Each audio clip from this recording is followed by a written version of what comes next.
Hello guys, it's your brother Cryptowiizz and welcome to my first Fetch update.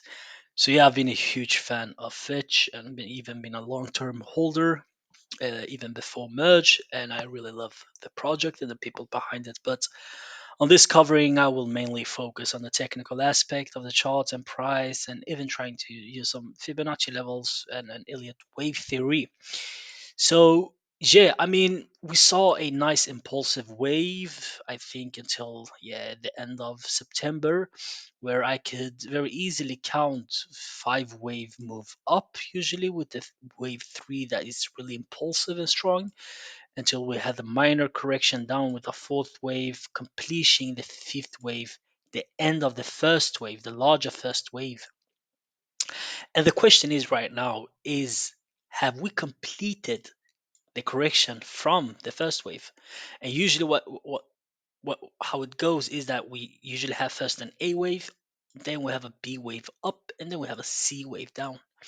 But I mean, it could be that we have completed here and now we are looking into the I oh sorry, because this should be the end of the second wave. So we have the first wave here, we have the second wave here. Now we are looking for the third wave up. And compared to other altcoins, compared to Solana and Bitcoin, Fetch is behind. The majority of the cryptos out there has already pumped up to the third wave, and they are probably down to the fourth wave right now. So I mean that's why Fetch is kind of pumping right now when the other coins are in a correcting phase. So the question is, I see that the price reacted to this resistance here at 175. That was the 100% extension from this low here. And I mean, the question is right now, could it be possible that we are in a third leg up that should take us roughly to, I think, even 190 to $2? That shouldn't be impossible. So there is a possibility that we are on our way there, and then we could form a correction around here in the fourth wave, then end in a fifth wave here. And you see the price reacted to this level. The question is right now, will we, after going up, will we go down and then down? And would this mean that this is the C wave? Oh, sorry. Will this be the C wave? And that could be the impossible because the C wave, I mean, yeah, it has to go lower than the A wave. Or could it mean that we are actually forming a form of an, let's see, W, maybe an X, a Y, and then we go up from there? So, I mean, there are different scenarios here. Uh, right now, I'm more inclined to we are in our third wave up before going down, but you should also respect this resistance we are in right now because you could see how the price reacted to it, and it could mean that we can go down again, actually, and then go up. So, prices to look out for is, if we succeed to break this region and go and above, I mean roughly 180, then the next resistance would be roughly at $2. Okay, so if we break this level, we should go up to $2. And you see here also that this was a very strong top for the fifth wave as well. All right. Um, so either we break this 175, or the possibility of it is that we go down and we complete the C wave and then we go up in a rally. All right. So how do we know that we are actually heading down? I mean, yeah, that should be confirmed if we break below this region here. Okay. All right. So if we go below $1.37, I mean that should indicate that, all right, we haven't dipped, we haven't formed the low yet.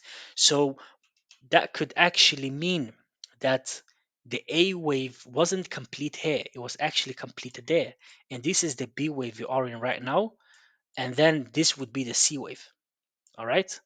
So this is also a possibility. All right, there are different type of scenario, or you could for another type of trader who would say no, no, this is W, this is X, and this is Y. I mean, yeah, it it ultimately leads to the same structure. And for those who are more experienced traders, they would see that with this down here, up, down here, this would create a huge W pattern. All right. So that's also a an indicator that there is a possibility we are going down again. But if we break, as I said, if we break this region here, we could expect a leg up to $2. But if we go down and break this region here, I mean, there is a possibility that we even go down somewhere here to $1. There is always a possibility because Bitcoin is going down now. A lot of altcoins and yeah, are actually in a correction mode. So this could drag the impulsive wave for fetch. Um, and from a macro perspective, I mean, I love looking macro. If this is, as I said, if this is the first wave, so okay, and now we're in the second wave somewhere, or this was the second wave, then yeah, this was the second wave. Then we have the first wave here, we have the second wave here. From Fibonacci level, what we could expect is somewhere from a technical point of view a price for the third wave up between 5 to 945 US dollars. Yeah, from a technical perspective, it is possible that we see those kind of numbers somewhere at the end of 2025 or 2026.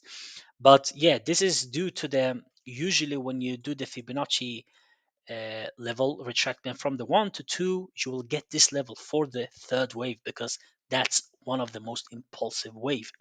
So to summarize again, I would say look out for the levels. I'm sorry for the mess here, but you should look out for the levels where if it succeeds to break out of this region, I mean there should be a Fibonacci level somewhere here as well, around 190 to $2. That could be the end of wave three, right? But if we don't manage to do that and you see us going down, look for this one, 137. If that breaks, this should be the next resistance, 124. And if that breaks, this should be the resistance.